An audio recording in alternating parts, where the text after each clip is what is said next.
matin, nous nous retrouvons sur la RTG2. C'est dans l'émission Le Club de la 2. Vous le savez, vous, parce que vous êtes des habitués de cette chaîne de télévision. C'est d'ailleurs la chaîne de proximité, c'est votre chaîne de télévision. Tous les matins, je suis entouré des plus belles femmes de la RTG. Boukari et Kim. Boukari, bonjour. Bonjour Bouba, comment vas-tu? Je vais bien, toi? Ça va super, super bien. En forme? Très bien, en forme et ravi de recevoir monsieur Amito. Kim, Tchoum Tchoum Djang. Oui, bonjour. Bonjour. Ouais. Ça va? Ouais, je vais bien. La forme? Très bien, ouais. Ça n'a pas l'air, hein? Non, si, je vais très bien. D'accord. Monsieur Touré, bonjour et merci d'accepter notre invitation ce matin.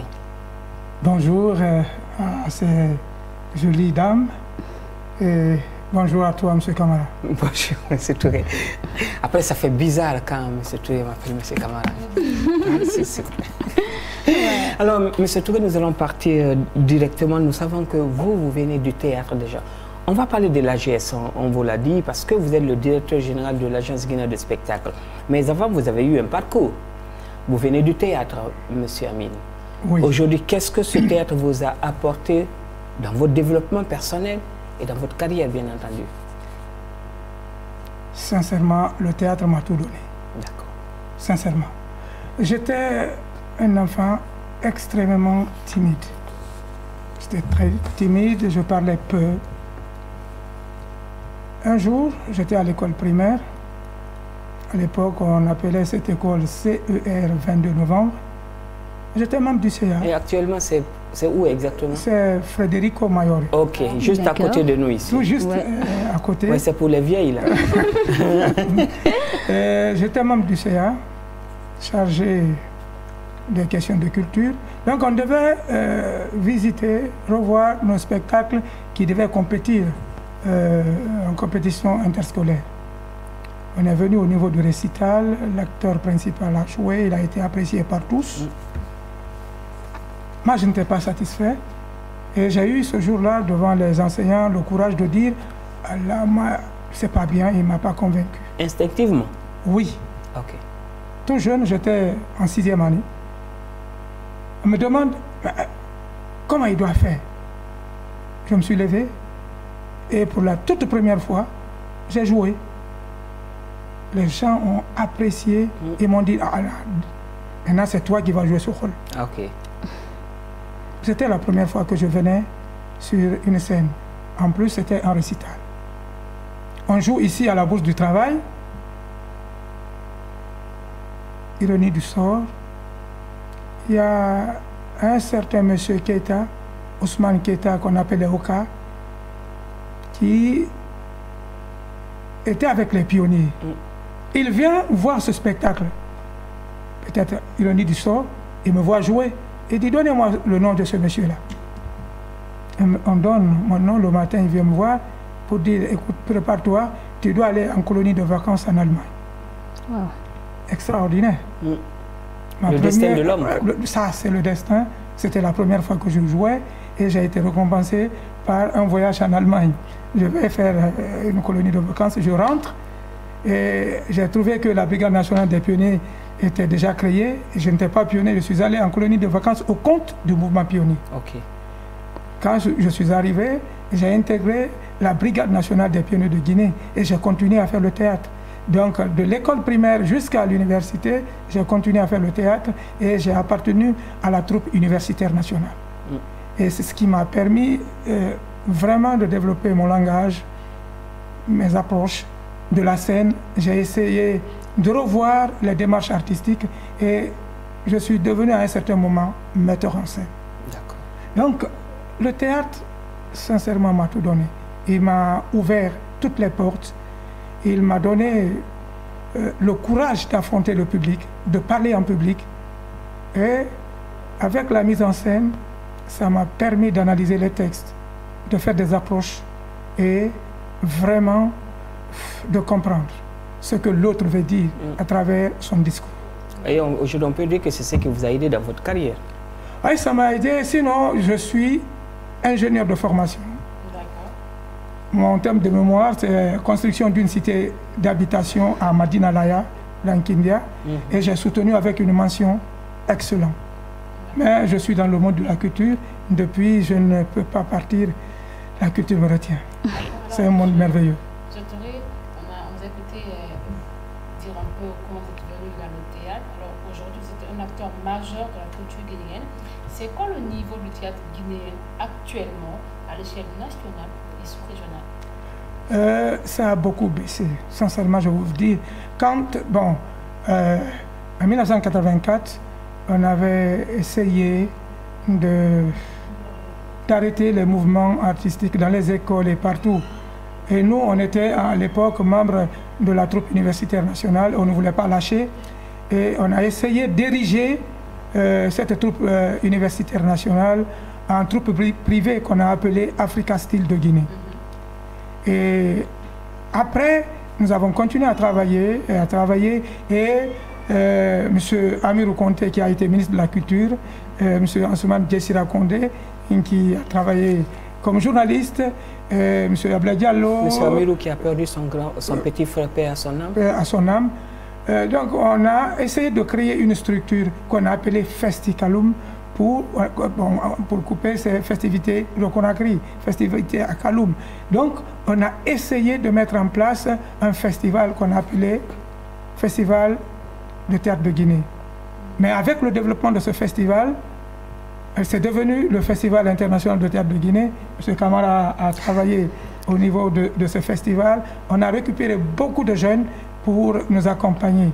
Mais également, c'est les membres de cette troupe universitaire, dans la plupart des cas, qui ont travaillé au niveau des troupes privées, qui ont essayé d'encourager la création des troupes privées et d'assurer la mise en scène pour beaucoup de personnes. Et ça avait donné une certaine ampleur au théâtre guinéen. Mais à un certain moment, avec les crises financières, le financement était excessivement rare. Et après, Festicaloum n'a pas pu continuer à organiser le festival. Ça a donné un coup, vraiment un coup terrible au développement du théâtre guinéen. Dans sa 6e édition. Hein? Voilà, on a arrêté après 6 éditions. Et aujourd'hui, avec cet arrêt-là, les troupes qui existaient ont disparu parce qu'il n'y avait pas d'espace d'expression, il n'y avait pas d'espace de compétition, il n'y avait pas d'espace d'émulation. Et aujourd'hui, on est en train de relancer, on a essayé, on a fait 2 éditions déjà et on est en train de préparer une autre édition parce que notre souhait, nous tous, nous venons du théâtre, nous sommes des produits du théâtre, malgré qu'on soit directeur ou pas, on veut que ce théâtre existe. Parce que ça peut contribuer à l'éducation des jeunes, ça peut contribuer à la formation intellectuelle des jeunes, ça peut contribuer à la formation même physique des jeunes. Donc on a essayé de relancer et en décembre, je crois, on va encore organiser une édition.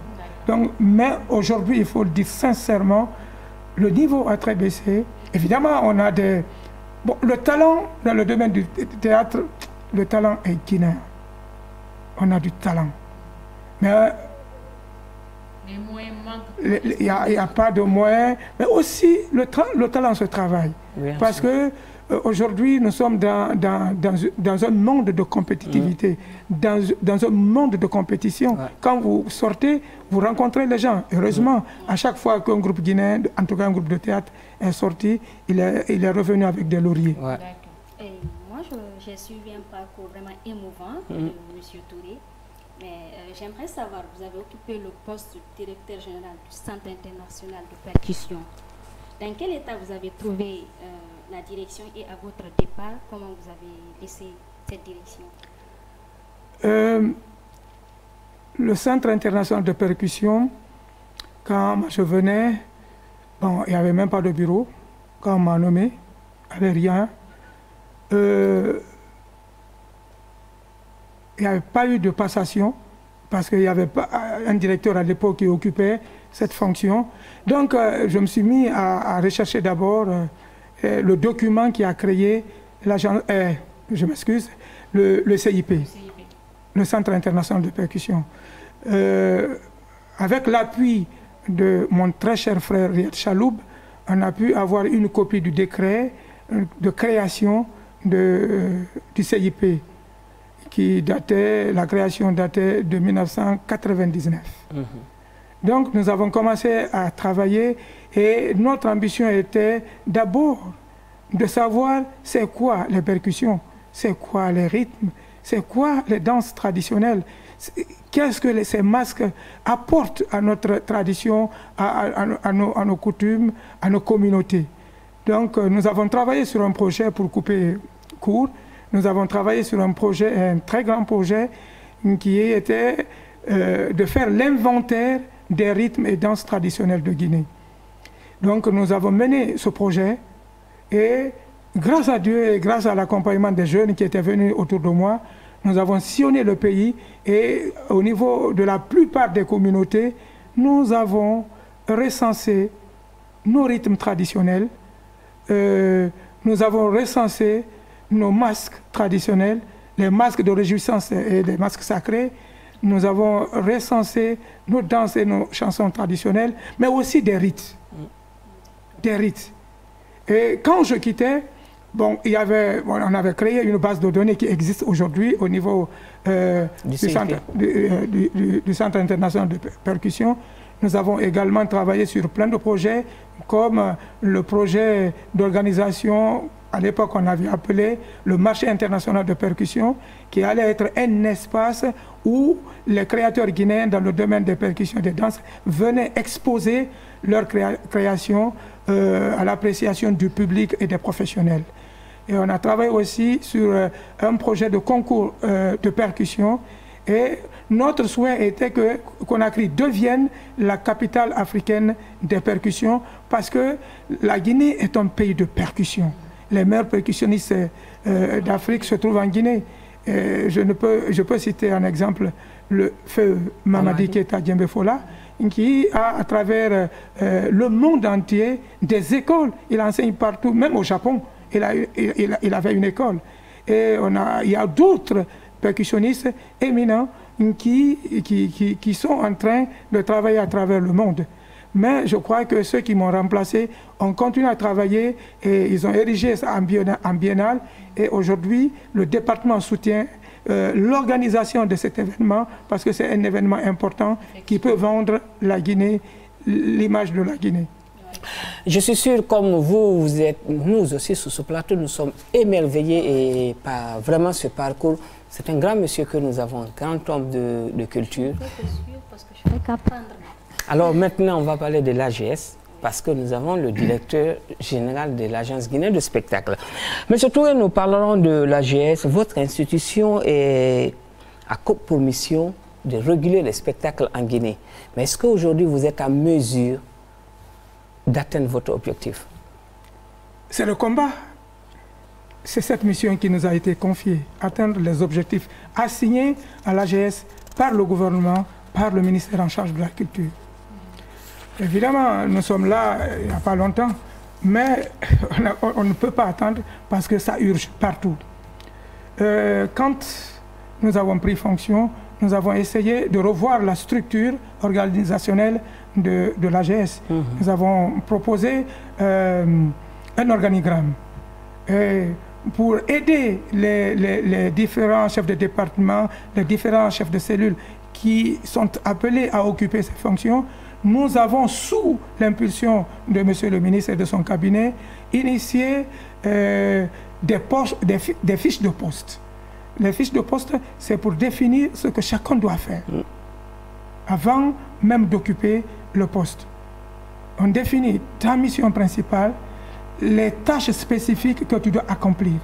Et on a travaillé sur ça, et ces fiches, au niveau des départements, ces fiches sont finies, et on a partagé avec tous les cadres de l'Agence guinéenne de spectacle. On a travaillé sur les fiches des cellules, les 9 cellules qui composent l'organigramme, et là aussi, on a partagé avec tous les cadres de l'AGS, et chacun a essayé d'apporter sa petite contribution pour qualifier. Ces outils-là vont nous permettre d'être efficaces. Ça va permettre à chaque cadre d'être efficace. Tu n'as plus besoin d'attendre les instructions du directeur. Vous avez dans votre fiche tout ce que vous devez faire. Maintenant, après ces fiches, nous avons, sous l'impulsion du cabinet, parce que le ministère tient à ces outils, nous avons travaillé sur ce qu'on a appelé manuel des procédures. Sur le plan administratif, toutes les procédures ont été définies. Depuis le recrutement de l'employé jusqu'à sa sortie, c'est-à-dire à sa retraite, on a défini ce qu'il faut. On a défini les procédures de paie des salaires, on a défini les procédures de circulation des courriers, courrier à l'arrivée, courrier au départ, et tout ça là. Et là, dans notre manuel de procédure, on a exigé qu'il y ait une différence entre les courriers ordinaires, les factures, parce qu'il ne faut pas tout mélanger. Donc, dans le manuel de procédure, on a clarifié tout cela. Ensuite, on a travaillé sur des procédures financières. Parce que l'information doit circuler. Et il faut la transparence. Là aussi, on a travaillé sur ça. Et on a travaillé également sur des procédures comptables. Donc, tous ces outils existent. Mais comme quand on a pris fonction, on a vu que on n'avait pas une idée exacte des lieux qui reçoivent des spectacles. Donc, on a mis sur le terrain, sur le Grand Conakry d'abord, des jeunes pour aller d'abord détecter ces lieux. Donc, cet inventaire est fait. La pré-collecte, je vais dire comme ça, parce que pour faire l'inventaire, on a initié une application.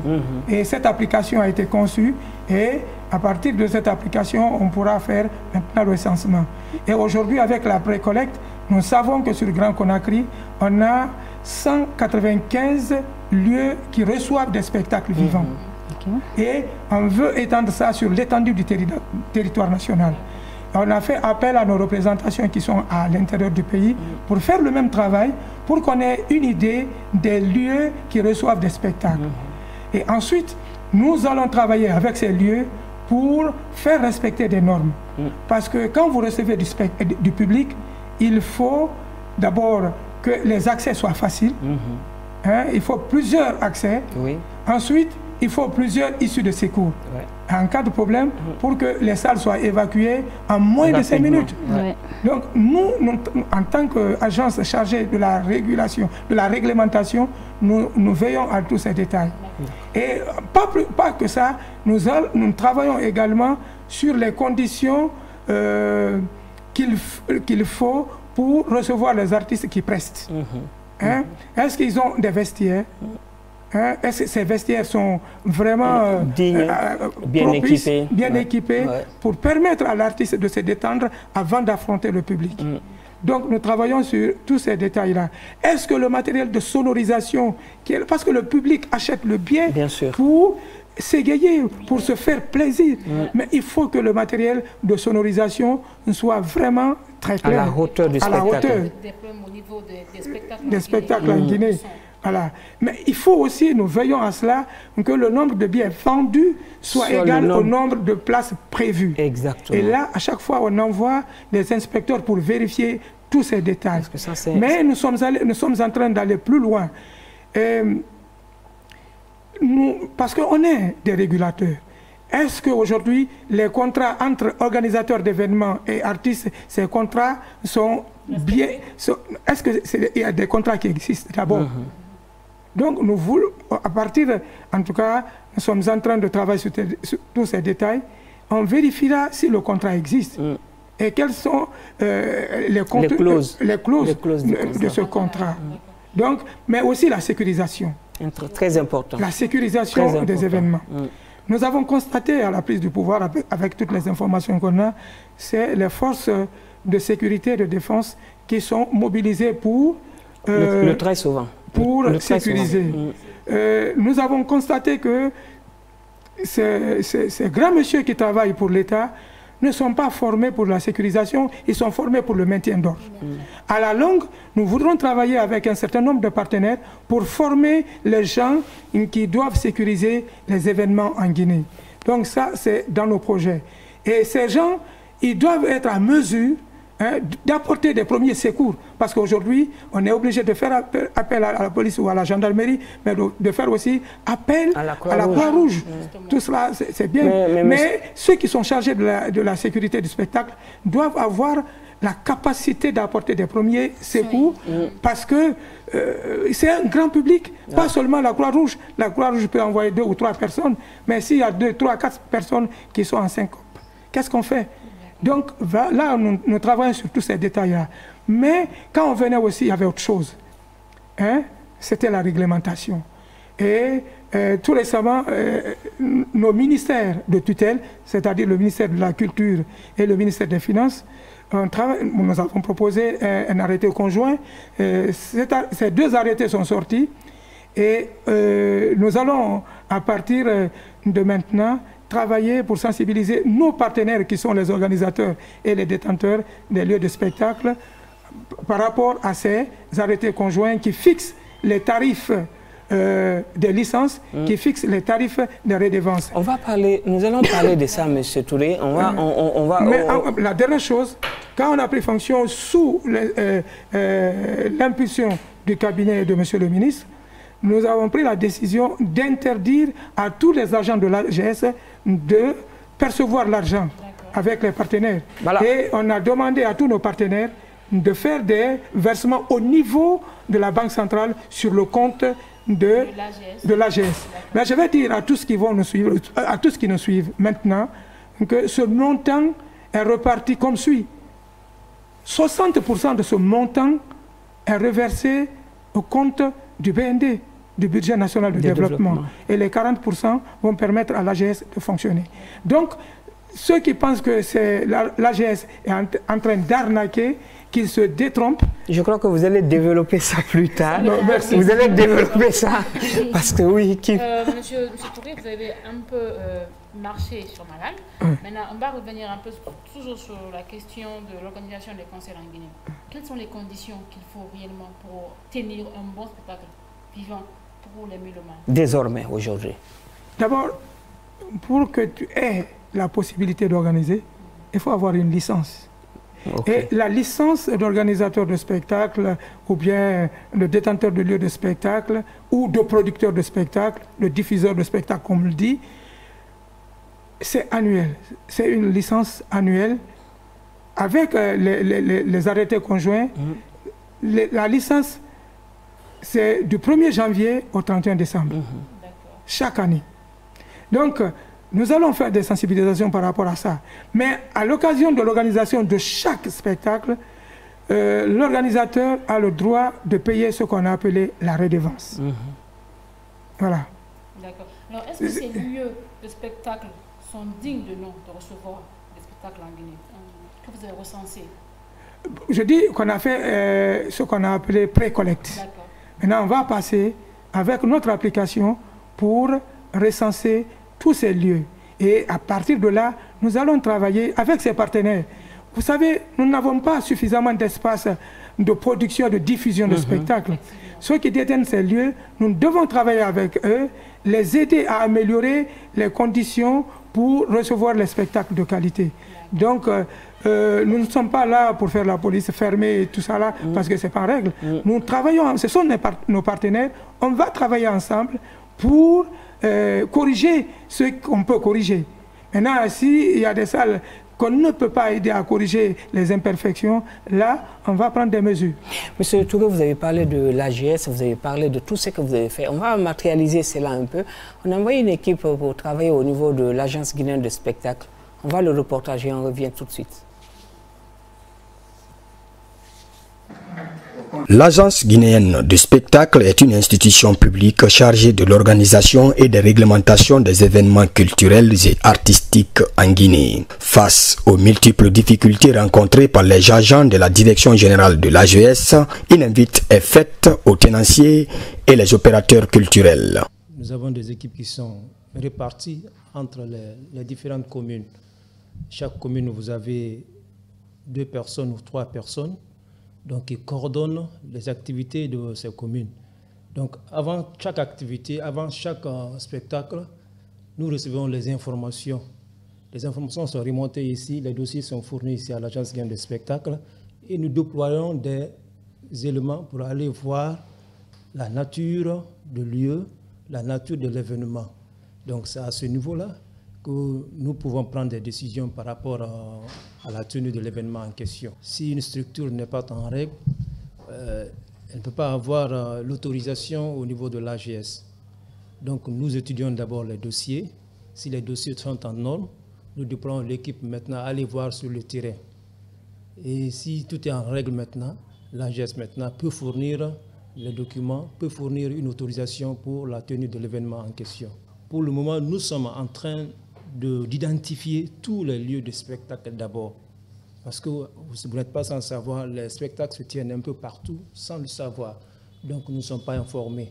Donc pour le moment, nous sommes sur la première étape de notre activité. Nous avons pu pour le moment identifier tous les lieux de spectacle dans le Grand Conakry, c'est-à-dire de Kassa jusqu'à Koya et de Breka. Donc pour le moment, nous avons pu identifier 195 lieux de spectacle. Donc il va y avoir une deuxième équipe qui va travailler avec ces lieux de spectacle. C'est après ça que nous pouvons maintenant connaître le nombre de spectacles qui peut se tenir dans le Grand Conakry au cours de l'année. Mais jusqu'à aujourd'hui, pour le moment, nous n'avons aucune information à ce niveau. Parce qu'avant, nous n'avions pas la notion de ces lieux de spectacle. Il y a des énormes difficultés en fait. Parce qu'il y a d'autres, quand tu les appelles, ils ne prennent pas l'appel et ils ne rappellent pas. Il faut appeler longtemps, beaucoup même, insister pour qu'ils prennent l'appel en fait. Il y a d'autres, quand tu les appelles, ils te parlent mal, ils te disent des mots déplacés. Il y a d'autres qui répondent, qui disent que je viens et ils ne viennent pas. Je dirais aux promoteurs, aux artistes et aux tenanciers de lieux que l'AGS n'est pas là pour leur faire du mal en fait. Nous sommes là pour la régularisation des spectacles. En plus de sa mission et son attribution dans le secteur artistique et culturel, ces cadres de l'AGS ne passent pas du dos de la cuillère pour rappeler ses partenaires à plus de responsabilités dans l'organisation des spectacles en Guinée. Nous avons affaire avec des gens qui n'ont pas assez d'expérience. Vous allez trouver un promoteur culturel qui dit qu'il ne connaît pas l'AGS le jour qu'il fait son spectacle. Vous allez voir quelqu'un qui dit que non, pourquoi je paye? Donc, c'est un secteur vraiment qui n'est pas encore bien structuré. Aujourd'hui, notre direction générale est en train de prendre des dispositions. D'abord, les textes sont élaborés, les tarifications, le décret. Donc, les gens commencent à avoir une vision sur l'agenda du spectacle. Donc, nous ne pouvons pas dire réellement que ça passe très bien, parce que quand quelqu'un fait le spectacle, il ne vient pas vers nous. C'est quand nous venons vers lui qu'il vient dire que non, je ne connais pas l'AGS. Vous voyez, nous avons des difficultés. Même le paiement, difficilement les gens payent. Beaucoup, nous avons les impayés. Mais parfois, nous passons à l'amiable pour faire le recouvrement. Nous avons fait des documents. Même quand vous voyez une facture qu'on les adresse, on leur montre les modalités de paiement qui sont favorables par chèque, par virement, par espèce à la Banque centrale. Et parfois, certains viennent, on les oriente à la Banque centrale. Ils disent qu'ils ne connaissent pas là où on doit payer. Donc, nous avons fait une fiche aussi d'information. D'autres nous demandent à travers même le téléphone, ils nous demandent d'envoyer sur WhatsApp les informations. Comment se fait le paiement, nous les envoyons. Ils nous appellent, on les envoie les renseignements. Donc, vous voyez, donc c'est pas facile, mais c'est un secteur quand même qui commence à être connu. Je rédige les courriers. Des fois, je sors pour l'inspection, partir sur le terrain, inspecter les spectacles, voir s'ils respectent toutes les règles de l'AGS. Voir s'ils sont en ordre, s'ils ont la licence, s'ils ont pris aussi la redevance, s'ils doivent faire l'événement qu'ils sont en train de faire. J'appellerai les promoteurs et tenanciers de lieux de spectacle de collaborer avec la direction générale de l'Agence guinéenne de spectacle de se mettre à jour, de bien organiser les événements, appeler les promoteurs, de venir se mettre à jour à l'Agence guinéenne de spectacle, de venir prendre leur licence ou leur redevance pour leur permettre à bien organiser leur événement sur toute l'étendue du territoire national. Quant à ce responsable chargé des contentieux et documentation juridique, il revient sur le bien fondé de sa mission. Sur le fondement de l'article 4 du statut de l'Agence guinéenne des spectacles, la direction générale est chargée de participer à l'élaboration des textes législatifs et réglementaires. Mais également, ils sont chargés non seulement de mettre en application ces dispositions, mais également d'en assurer leur suivi. En tant que conseiller juridique, mon rôle est non seulement d'aider la direction à élaborer ces projets de loi, mais également les projets d'actes réglementaires allant dans le cadre de la réglementation de l'industrie du spectacle en République de Guinée. Donc sur le fondement, disons, de mes attributions qui me sont conférées, disons, par les actes réglementaires, j'assiste le directeur général et son adjoint pour élaborer ces dispositions afin de réglementer le secteur. Parce que à leur arrivée, ils ont fait un diagnostic. Ce diagnostic a montré qu'il y a beaucoup de problèmes dans ce secteur. Et vous le savez au même titre que moi, que chaque fois qu'il y a un problème, il y a nécessité d'élaborer des textes pour résoudre ces problèmes. Chaque fois quand tu poses un acte dans le cadre administratif, on va se poser la question de savoir, mais sur le fondement de quoi? Mais il faut avoir une source de rattachement. Et notre source de rattachement n'est rien d'autre que soit la loi, soit les actes réglementaires. Entendre ici par acte réglementaire, soit le décret, soit les arrêtés. Entre autres problèmes, c'est le problème de paiement, par exemple, du cachet.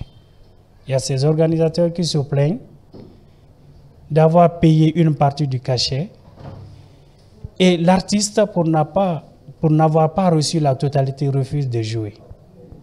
Et malheureusement, aucun texte n'est livré. Donc actuellement, nous sommes en train de travailler pour élaborer, disons, des modèles de contrat à soumettre, disons, à l'approbation des artistes et des organisateurs de spectacles pour ne pas, disons, que quand il y a problème, que ça soit verbe contre verbe. Là, on ne s'en sortira pas. En matière de justice, c'est la preuve. Et la preuve, par définition, vous le savez, c'est tout ce qui atteste la véracité ou la fausseté d'une affirmation, l'exactitude ou l'inexactitude d'un fait. Pour redorer l'image de l'Agence guinéenne de spectacle à travers le travail abattu de cette nouvelle équipe, il ne compte pas se limiter au bureau. Il envisage d'y aller sur le terrain afin de s'enquérir des réalités des organisateurs des spectacles pour réglementer le secteur promoteur de développement. C'était le reportage de Kessala Presse Camara, notre KPC national. Oui. Alors, M. Touré, on a vu ce reportage qui est passé au niveau de l'AGS. Vous avez expliqué un peu, mais en revoyant aujourd'hui, tout à l'heure, ces images, qu'est-ce que ça vous fait? Et dans quelles conditions vous avez travaillé? Ça me fait chaud au cœur. Je vois ces jeunes qui sont déterminés à donner à l'AGS une certaine ampleur, une certaine grandeur. Ouais. Ils sont déterminés à se battre.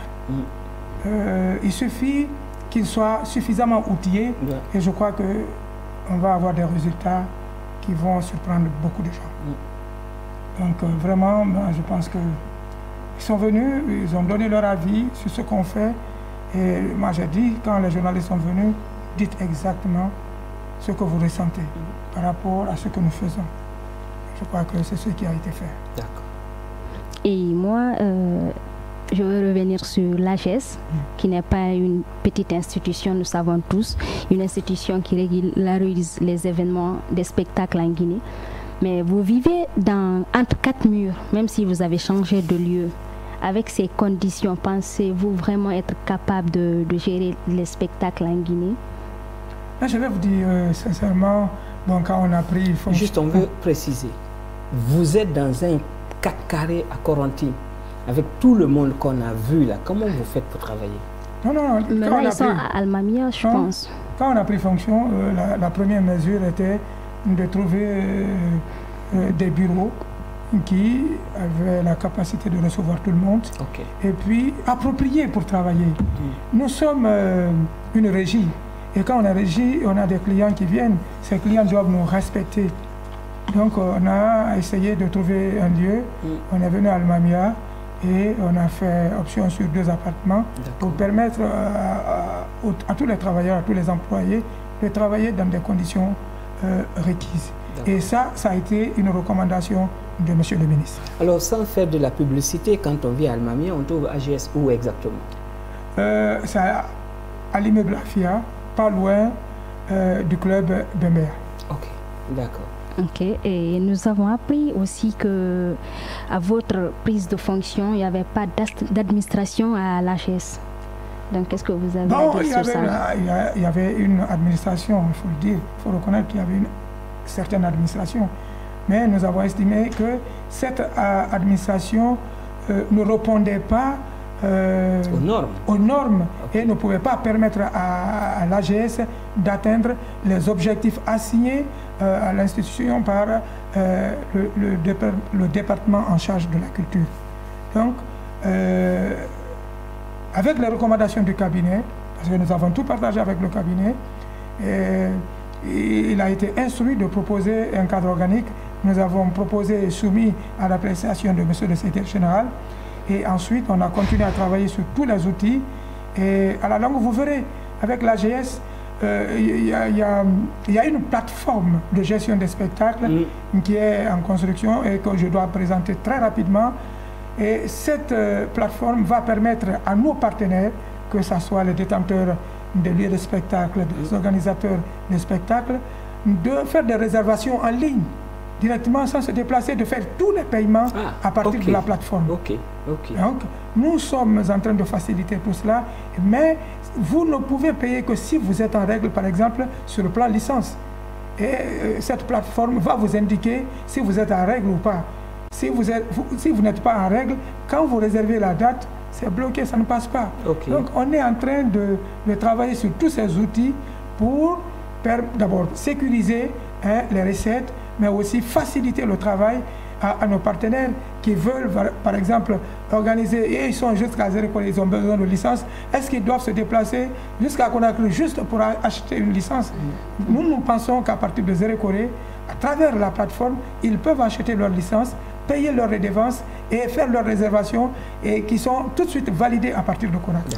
Et je crois que ça va être une innovation importante pour tous les organisateurs de spectacles.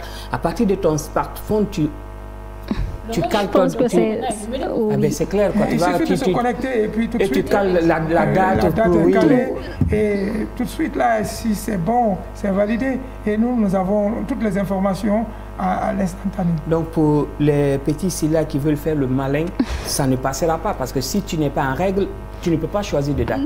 Plutôt les Bangoura. Ah d'accord. Est-ce que l'AGS a des représentants dans les régions pour un peu contrôler le monde taxi à l'intérieur du pays? Oui, nous avons des représentations à l'intérieur du pays. Bon, j'avoue ici que toutes les préfectures ne sont pas encore couvertes. Mais nous sommes déterminés à installer nos représentations dans toutes les préfectures. Et au niveau de chaque région, il y aura un coordonnateur, régional qui va coordonner les activités. Mais nos représentants et nos coordonnateurs sont obligés de travailler avec les représentants du ministère de la culture, du tourisme et de l'artisanat qui sont à l'intérieur du pays, notamment les inspecteurs et les directeurs préfectoraux. On va préciser. Au niveau de Conakry, ils vont travailler avec les directeurs communaux. Je voulais une précision. Le représentant de l'AGS à Kindia est obligé de travailler avec les inspecteurs de Kindia, de la culture, du tourisme, tout. Pour être simple, je vais profiter pour le dire ici. Pour la première fois, le ministère, en tout cas la culture, est représenté sur toute l'étendue du territoire national. Et au niveau des régions, partout, il y a des inspecteurs. eux, ils sont nommés par décret. Oui. Nous allons nommer nos représentations par décision. Donc techniquement, nos représentants relèvent directement, s'ils sont au niveau d'une préfecture, du directeur préfectoral. Évidemment, de la culture. De la culture. Mais au cours d'un séminaire, nous avons expliqué qu'ils peuvent accompagner, appuyer nos représentants, mais ils n'ont pas le droit de toucher à l'argent, parce que l'argent partout doit être versé au compte de l'AGS au niveau de la Banque centrale. Personne n'a le droit. Et le ministre insiste. Il est important. Ils doivent travailler ensemble, mais ne pas toucher l'argent. L'argent de l'AGS. Seul le représentant peut autoriser aux organisateurs d'aller faire le versement au niveau de la Banque centrale. Maintenant, quand on va mettre en place la plateforme, je crois que même les organisateurs eux-mêmes, ils peuvent aller sur la plateforme rapidement pour réserver non seulement les dates, mais aussi faire les différents paiements. Donc là, à partir de la plateforme, certainement, ils vont payer par mobile money, il n'y a pas de souci, par Orange Money, il n'y a pas de souci. Maintenant, ceux qui veulent payer par chèque, là, il faut passer par la direction générale, ça va être endossé et on va verser ça au niveau de notre compte. Oui, Boukari. Non, c'est vous qui... Non, moi, je te laisse continuer, Boukari. Alors, on va aller un peu avec la question qui fâche. Je peux le dire comme ça. Ah, il y a une question qui fâche? Ah ouais? Ah, d'accord. Moi, je ne suis jamais fâché. Hein. Je suis toujours de bonne humeur. D'accord. Alors, la question qui fâche, c'est au niveau de la licence. Ah oui? La licence a connu une augmentation et les opérateurs culturels grincent dedans. Ouais. Alors, avez-vous eu un entretien avec eux pour en parler ou est-ce que vous l'envisagez? Merci, c'est une question intéressante. Moi, parce je veux que... juste le dire. C'était à 10 millions. C'est passé à 15 millions. La licence à 10 millions et renouvelé 5 millions. Aujourd'hui, ça passe à 15 millions, renouvelé 10 millions. Et sur l'année, on peut organiser combien de fois? Oui.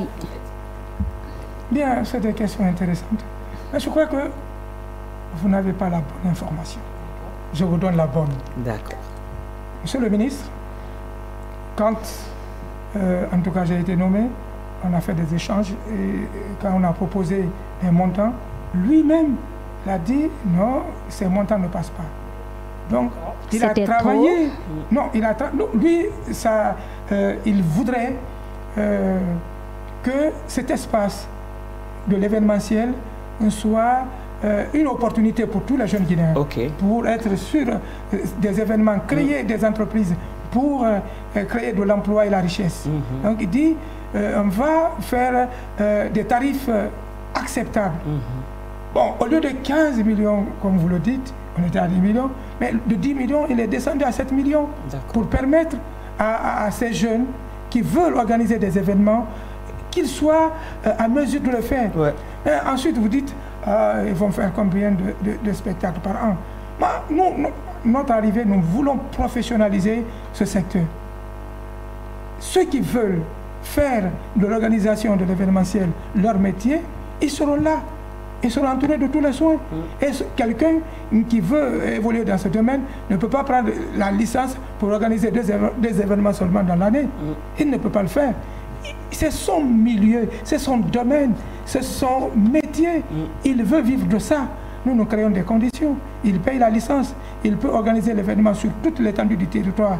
Mais attention, il doit payer les redevances à l'État. De ce qui est spectacle vivant, on paye les redevances, en plus de la licence. Et à ce niveau, nous-mêmes, nous n'avons pas la bonne information. C'est tout de suite, il nous a dit. Mais est-ce que ces opérateurs ont la même information? Vous avez pris la peine de leur communiquer, leur expliquer que vous n'avez pas augmenté les montants, mais vous avez juste pris des mesures. Est-ce que vous avez pris la peine de communiquer avec eux? Ils sont informés? Parce que je pense que l'information n'est pas là. Merci, c'est une question intéressante. Quand nous avons pris fonction, nous avons vu que juridiquement,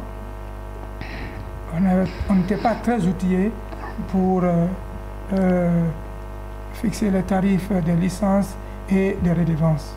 Juridiquement, on a trouvé cette situation. Qu'est-ce qu'il fallait faire? Il fallait corriger. Et comme on a travaillé sur une loi, la loi est là, et le ministre a dit qu'il faut travailler sur des arrêtés conjoints. Nous-mêmes, en tant que tutelle, nous allons signer ces arrêtés et valider les montants. C'est ce qui fut fait. Et on vient de recevoir ces arrêtés conjoints. Maintenant, comme on a ces outils, on a suffisamment d'outils pour rencontrer nos partenaires. Et nous allons travailler pour les sensibiliser, les faire comprendre que l'AGS, c'est aussi pour la promotion et le développement de l'industrie du spectacle. Ce n'est pas seulement la réglementation, mais nous avons pour mission de travailler pour faire la promotion et le développement de l'industrie du spectacle. Donc, on ne peut pas, en aucun cas, fixer des tarifs qui pourraient effrayer ceux qui veulent s'intéresser à ce domaine. Alors, M. Touré, moi je comprends un peu, parce qu'aujourd'hui, on peut se développer, on organise des événements au fait. Donc, je veux savoir, l'AGS régularise seulement pour les spectacles vivants en Guinée, ou bien d'autres événements aussi qui rentrent en compte? Les spectacles vivants. Seulement? Nous sommes sur le spectacle vivant. Je crois que tout le monde est satisfait aujourd'hui. Oui, vas-y. J'ai une question. Je vais revenir un peu en arrière. M. Touré disait que quand ils vont créer l'application, ceux qui ne sont pas régularisés ne pourront pas faire de spectacle. Maintenant là, c'est agence ou je ne sais pas. C'est les agences de promotion de spectacles qui ne sont pas enregistrés. Est-ce qu'ils sont capables d'organiser des événements à votre niveau? Ils ne sont pas enregistrés chez vous. Et s'ils arrivent à organiser des événements, quelles sont les mesures que vous prenez et tout? Merci. Je vais profiter de cette question. Vraiment, elle est très intéressante. Je m'excuse. Hein. Je vais profiter de cette question pour lancer un appel à tous nos partenaires. Qu'ils soient détenteurs de lieux de spectacle, qu'ils soient diffuseurs de spectacle, qu'ils soient producteurs de spectacle, qu'ils viennent au niveau de l'AGS pour s'enregistrer. Nous voudrions créer un dossier pour chaque partenaire. Pour chaque partenaire. Donc, nous avons trouvé que ces documents n'existent pas. Ils sont nos partenaires. Nous devons ensemble travailler pour qu'ils aient des dossiers qui soient enregistrés au niveau de l'AGS. À la longue, nous voulons travailler sur plein de choses pour les aider eux aussi à profiter d'un certain nombre d'opportunités. Mais il faut qu'ils viennent à l'AGS, rencontrer les cadres de l'AGS pour se mettre en règle, s'enregistrer, pour qu'on ait une idée du nombre de personnes qui organisent des événements sur l'étendue du territoire national, mais aussi des lieux qui reçoivent nos spectacles. Donc cet appel, nous le lançons à l'adresse de tous nos partenaires, puisque nous disons que ce sont nos partenaires, qu'ils viennent à l'AGS et les employés sont prêts pour vraiment les enregistrer et créer des dossiers pour chaque partenaire. D'accord. Alors, moi j'ai une dernière question à poser à M. Touré. M. Touré, aujourd'hui dans les événements guinéens, on dit 19h, mais quand vous partez, ça commence à 23h, 0h même. Total au niveau de nous qui voulons consommer ces spectacles. Oui. Est-ce que vous pouvez aussi parler à ces promoteurs de spectacles de nous respecter aussi un peu, parce qu'on quitte loin, on paie les tickets, puis on vient pour un événement, ou même parfois le son n'est pas bon, ou après les concerts, on n'est pas aussi remboursé par les tickets. Parce que moi j'ai suivi le concert de MHT, la première fois qu'il est venu en Guinée, il est venu, il y avait tellement de monde qu'il n'a pas pu rester à cause du son, et on est reparti insatisfait. Et ça n'a pas été remboursé. Effectivement. Je te plains, merci, courage. Bon, nous on est là pour certainement prendre les dispositions pour corriger ces manquements. Nous avons dit, quand on a pris fonction, que le public doit être respecté. Ouais. Les producteurs de spectacles ou les diffuseurs de spectacles n'existent que quand il y a un public. Ouais. Parce que c'est le public qui consomme. Et nous sommes en train de travailler dans ce sens. C'est pourquoi à l'entame, nous avons parlé, par exemple, de la qualité de la sonorisation. Ouais. Dorénavant, nous allons vérifier. Nous allons vérifier les contrats. Nous allons vérifier le nombre de places annoncées et le nombre de billets vendus. Donc, c'est un processus que nous sommes en train de mettre en place, mais ça ça ne doit pas créer un conflit entre l'AGS et ses partenaires. Les partenaires et l'AGS doivent travailler ensemble pour corriger tous ces manquements. Évidemment, tu vois, c'est un secteur éminemment professionnel, mais plein de gens travaillent dans ce milieu, ce n'est pas des professionnels. Donc nous allons aider dans le domaine de la formation, dans le domaine de conseil, tout cela pour pour professionnaliser le secteur. Et ça va être, c'est notre mission, et nos autorités, le cabinet, le ministre, nos autorités tiennent à cela. Ils tiennent non seulement dématérialiser tout, mais aussi outiller ses partenaires pour que le secteur soit vraiment professionnel. Oui, peut-être une dernière question. Si ces mesures ne sont pas respectées, après le constat de l'AGS sur le terrain, le public n'est pas respecté, quelles sont les décisions ou les mesures prises contre ces organisateurs, ou ce n'est pas encore mis en place? L'AGS n'est pas la police ou la gendarmerie. Non. Mais s'ils sont sur le terrain, ils doivent prendre des décisions. Nous devons veiller et nous veillons. Comme on le dit, prévenir vaut mieux que guérir. Mais nous avons dit, il y a des niveaux de sanctions. Quand on va commencer tout à l'heure, on va passer par la sensibilisation tout de suite. Mais il y a le premier degré des sanctions. On peut interpeller, donner des avertissements. Mais si les personnes persistent dans ce qu'ils font, mais nous avons la possibilité de retirer la licence. Et quand on retire la licence, c'est que tu n'as plus le droit d'organiser un événement sur l'étendue du territoire national. D'accord. Voilà. Monsieur Touré, il ne nous reste plus qu'à vous remercier. Merci vraiment d'accepter de venir partager ces moments très importants pour nous et pour la connaissance surtout dans l'organisation aujourd'hui du spectacle et votre vision de l'Agence guinéenne de spectacle. Merci beaucoup. Encore une fois, nous nous adressons à nos partenaires, diffuseurs, producteurs, détenteurs de lieux de spectacle. L'AGS, c'est votre maison. On est partenaires, on est obligé de travailler ensemble. Venez à l'AGS, échangeons, travaillons pour qualifier le domaine ou l'industrie du spectacle en République de Guinée. Je sais compter sur vous. Les dames, merci. Merci Boba, c'était un plaisir de recevoir M. Amito. Ouais, tout un plaisir aussi. J'ai tellement appris aujourd'hui avec lui que... J'aime beaucoup ça. Alors vous qui avez été de notre depuis le matin aujourd'hui, notre invité c'était Amine Touré, c'est le directeur général de l'Agence guinéenne de spectacle. On a parlé de l'organisation des spectacles en République de Guinée. Merci de votre fidélité renouvelée à notre chaîne de télévision. Vous savez, les meilleurs programmes, c'est chez nous ici à Boulou-Biné. Ne changez surtout pas, on se revoit demain. Inch'Allah. Au revoir.